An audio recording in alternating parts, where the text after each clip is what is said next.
Welcome back, Quakes fans. It's Labor Day weekend, but unfortunately, it seems the Quakes also thought that they could take the day off. This time, losing on the road to Austin FC 3-1.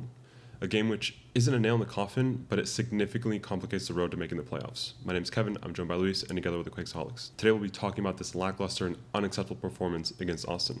So I'll kick it off to you first, Luis. What did you think of the game? Yeah, as we talked about after the last game against Houston in our last video, this was probably a must-win game, and it's just unfortunate. I think in terms of the overall performance, maybe it wasn't the best. At the end, it was just a few individual errors that just ended up costing the match for us, really. Yeah, definitely. And I think at the beginning of the season, the Quakes were so just on fire and in form. They were climbing the tables and gaining fame as one of the most promising attacks in the league. And now we have, 5-6 games left in the season, and the Quakes have somehow found themselves in this position where they're barely clinging on to a playoff hope. And like you said, this last game against Austin is really the opposite of what the Quakes need right now. This was a game full of poor decisions, individual errors, and just overall a collective drop in form. But to get this started, we'll take a look at the starting 11. There were a number of changes. So first and foremost, the biggest one is Espinoza was unavailable due to yellow card accumulation, and Costa continues to be injured. I believe this is the third match that he's been out. The way we dealt with this, again, Jamar Ricketts plays in Costa's position. As far as the attack goes, we went out with Preston Judd, Joseph Martinez, and Chicho Arango playing in that creative number 10 position that we've seen a couple times this season. I don't remember a game in which this actually resulted in a win. Like, I was looking back, and I think the last times we did this was against Seattle and Minnesota on the road, and those were both losses. That is something that cannot be understated enough. Christian Espinoza's absence for this team is huge. It always has been. And the 3 games that he's missed this season, on the road in St. Louis, on the road in Minnesota, and now on the road in Austin, all of those have been losses. So, I mean, that alone goes to show that, yes, there still is an Espinoza dependency in one way or another. In terms of defense, this was the same defense that we've seen in the last game. Reid Roberts on the left, Romney down the middle, and Daniel Muni on the right. And then the last shakeup that I skipped over was Ronaldo Vieira does get his first start for the Quakes. He's filling in for Mark Anthony Kaye. This was the substitution that we did see in the last game at the half, and it seems like Bruce Arena liked what he saw and gives him the start. This game definitely did not go the Quakes' way. We can start with the obvious defensive errors, the individual ones. Luis, what do you want to start with first, Reid Roberts or Bruno Wilson? I mean, Reid Roberts, obviously. I will say that the first goal was probably the most excusable of the 3. I mean, it's not saying too much just because of the second and the third goal were just absolute like howlers. Unfortunate giveaway from Chicho Arango for the first goal. Parks tries to get involved, he just can't get to the ball. And you have Owen Wolf, who is the creative centerpiece for this team, and he gets a lot of time. I think that it's possible that Romney maybe could have tried to close him down a little bit sooner, but I mean, it's just such a mismatch between Reid Roberts and Bukhari on that right side. And I also believe that goal coming as early as it did in the 12th minute does change the game state of this match. And yeah, and then also for the second goal, of course, I believe that it's a lack of experience. There was also a moment at the end of the game where there's a ball that could have been played in behind to an Austin substitute, O'Brien, and you just see Romney kind of put his hand out, just a little nudge that messes with O'Brien's momentum. And I think that maybe that's something that Reid Roberts could have done in the first goal, just put his body in between Bukhari and the pass from Owen Wolf. And I bring that up because I also think there's a lack of experience as well that plays off in the second goal.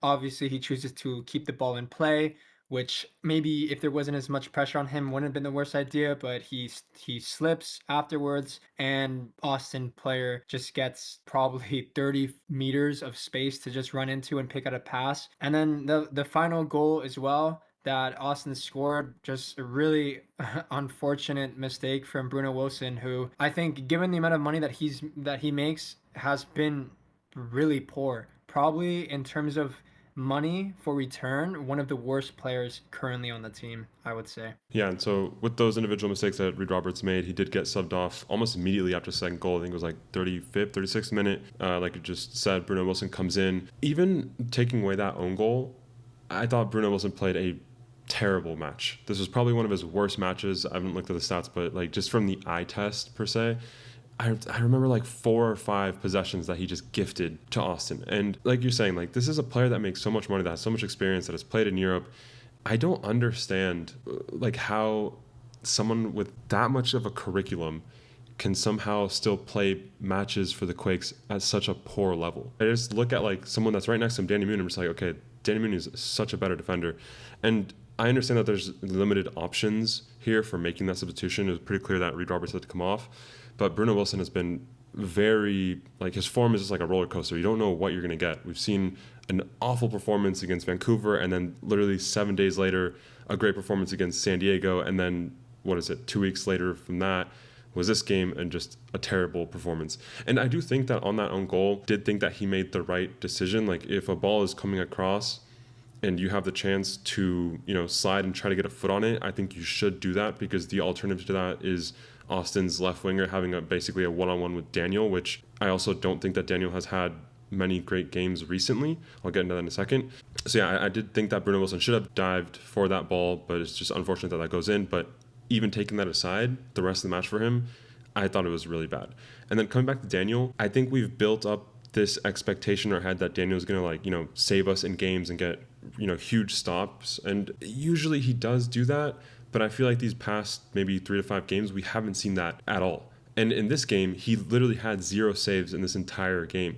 And on the second goal, when that ball went across the box, he did get his hand on it and wasn't able to stop it. And so moments like that, I'm like, okay, I expect more from Daniel.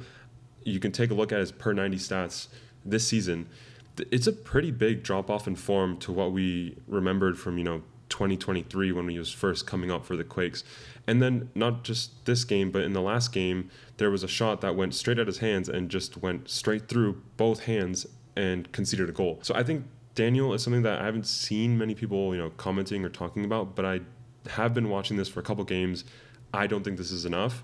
And I think it just looks even worse when we have center backs that are making such terrible individual mistakes that are leading to 3 goals conceded in one single game. That's just unacceptable. Yeah, I think that it's fair. I do think that there has been sort of a almost expectation that Daniel's going to pull off, awe-inducing saves, but definitely he hasn't been at that level, I would say.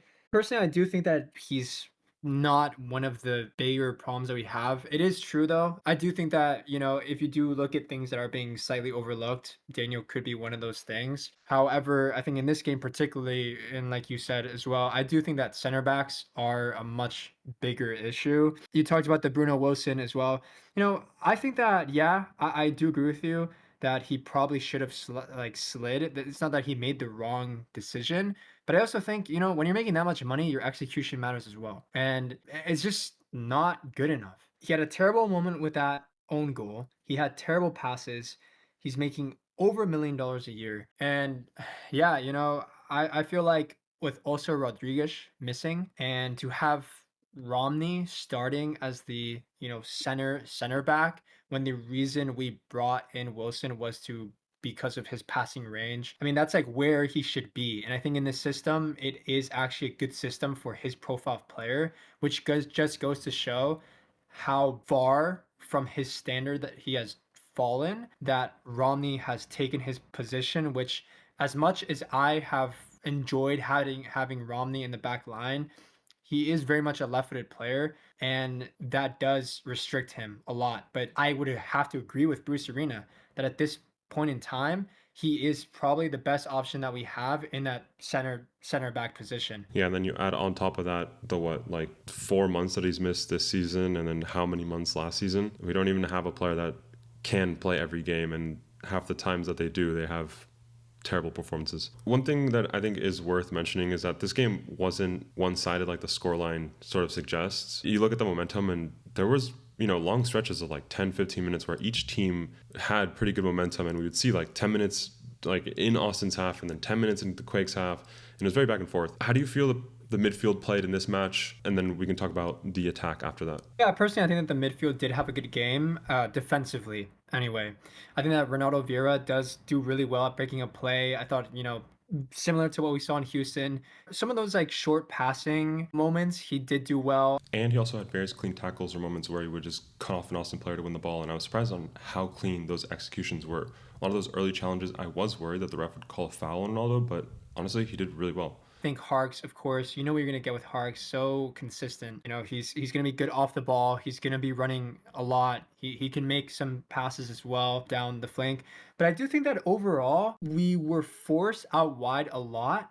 And we didn't really have the same sort of verticality that we saw against Houston. I do think that part of that could be because of the goal that Austin scored as early as they did. It meant that Duan Jones and Ricketts probably didn't have the sort of space to run in behind to because Austin didn't really need to commit numbers forward as much as maybe a Houston did. So I will say that in those instances where maybe you don't have this sort of space in behind Austin's back line for Judd or Martinez, and especially when you have Espinoza missing who brings you that pace, when you can't stretch out Austin that much, you are gonna have moments where you might be forced to play in the midfield much more. And I think on the ball, that's where I felt like we saw problems. You had Chicho covering as sort of a center attacking midfielder, which I don't think he suits really. He is good technically on the ball. He can hold up the ball very well. So from that perspective, I think that given the players at Bruce Arena's disposal, that was probably the move to go for. But it's not like Chicho's the type of player that's going to look for a pass or that's going to really connect super well when maybe Martinez or Judd have their back to the Austin back line. There were a few moments, especially really early on in the game, before Austin got that goal. You saw a few chances, half chances for Joseph Martinez. Maybe he could have done a little bit better with some of those. I felt like, especially in the second half, when you have a player like Bolaru who is so talented on the ball, who's a smart player, can be patient as well, and just a lot more built for possession. I think that a substitution for Bolaru could have come a lot earlier. And to be completely frank, not maybe not as alongside Noah Buck, who we saw come into left wing back. And that's the thing, when I saw Noah Buck come on, I thought the first impression, like we saw against Houston, was that we would go to maybe like a 3-5-2 where we have an extra man in midfield.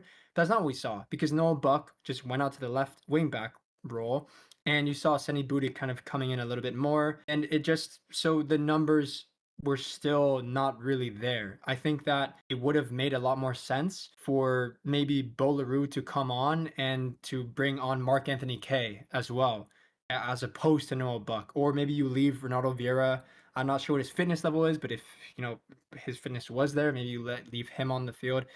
So I think that Bolaru came on way too late, given the context of this game, given the fact that Ricketts and Duan Jones, and without Espinoza in this team, you don't have the width. I think that, had we had one more number in that midfield, we might have been able to create much more danger from that area, which also maybe could have opened up some more space for Buddha and Duan Jones, who just, I thought Buddha when he came on looked really good, but for Duan Jones and Ricketts, it wasn't the sort of performance. They didn't have the sort of space that we're accustomed to seeing. Yeah, the substitutions are an interesting one. The first two substitutions were very sensible. Like we mentioned, Bruno Wilson had to come in for Reid Roberts.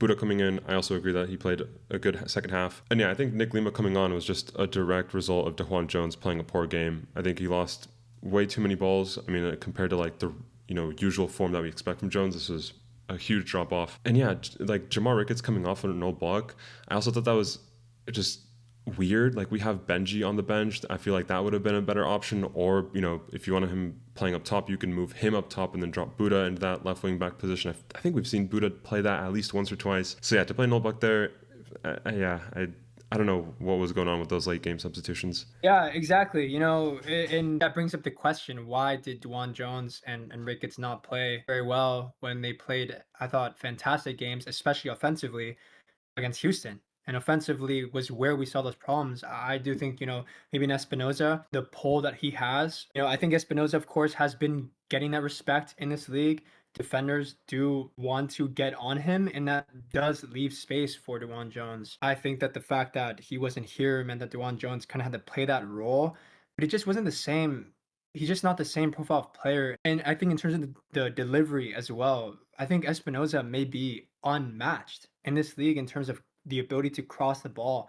and we didn't really see much of an aerial threat from the Quakes this game. Our goal came from a set piece, but in terms of, an open play, we didn't see really many chances for Judd or Chicho or Martinez in the air who can finish those kinds of chances off. And yeah, I think it's really unfortunate that Espinoza had to miss this game, such an important game. And yeah. Yeah, just to close out the match thoughts, that set piece goal that we scored wasn't even an aerial ball. It was just a ground cross from Buda, which I mean was perfectly placed, and then a cleanup from Danny Muni. And yeah, in terms of the attackers, you can kind of feel that without Espinoza there, like relying on Chicho to be that kind of playmaker, Judd and Martinez weren't getting great amounts of service. I think in the first like 10-15 minutes, Martinez had like one or two really strong opportunities, but outside of that, it was just Chicho taking long shots from distance that weren't fruitful. Right, exactly. And that's the thing, that's you already know that's kind of the player he is. And that's where Bruce Arena has to be and more intelligent. Like it's kind of like the adage of like teaching an old dog new tricks type thing. Chicho is instinctually wants to finish off plays. He's not there. He's technically decent. He can hold up the ball pretty well. But that's why I think I just don't really understand why, if you want some creation in the midfield and kind of behind the front line, I think maybe you add an extra midfielder like Bolaru, who's instinctually going to want to do that more. It's also worth mentioning that in games like these where we have to rely on a traditional number 10 center attacking midfielder when we don't have Espinoza to be that playmaker, that we feel the absence of Hernan Lopez's departure. We talked about it in the moment, and now with the transfer window having come to a conclusion, I'm really questioning the club's decision to, one, let Hernan go, but two, to also not have any replacement after so many months. We're a team that is underutilized in the roster rules and only playing with 2 designated players instead of the allowed 3. And not to mention the frustration of seeing other rivals like LAFC and Vancouver pick up so many big name players. And for us, we're stuck with having to play someone who is traditionally a striker in that number 10 role.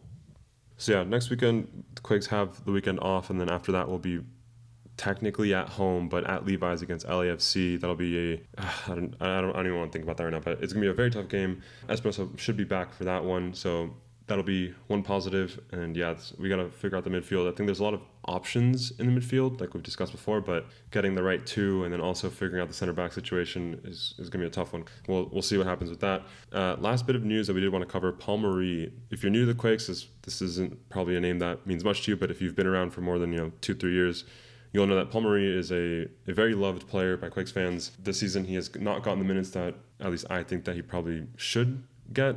Paul Marie has been mainly playing for the Town FC this season, but this week we did get the transfer news. He is going on loan to Tampa Bay Rowdies for the remainder of this season. Not sure what's happening after that. I don't remember the contract situation is, but I think this is a move that kind of signals to Paul Marie's time at the Quakes is unfortunately winding down, if not having come to an end. I mean, this is a player that I really liked. I wish he got more minutes, but I understand that it's a competitive game, and there's a lot of big names on this roster. But yeah, any thoughts on this move, Luis? Like you, I always had a soft spot for Paul Marie. Always was a nice guy as well in terms of how he interacted with fans, that kind of thing. And yeah, wish him the best in Tampa. I'm sure he'll do great in the USL. And yeah, just kind of wish I knew his last game was his last game kind of thing. For sure. Yeah. And he did already get off to a great start in Tampa Bay. They did play this weekend. They did win. I believe that was 2-1. So congrats to you, Paul. Best of luck. Already miss you.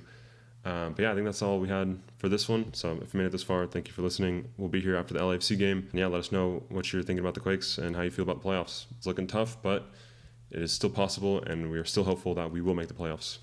So yeah, thanks for listening. Thank you.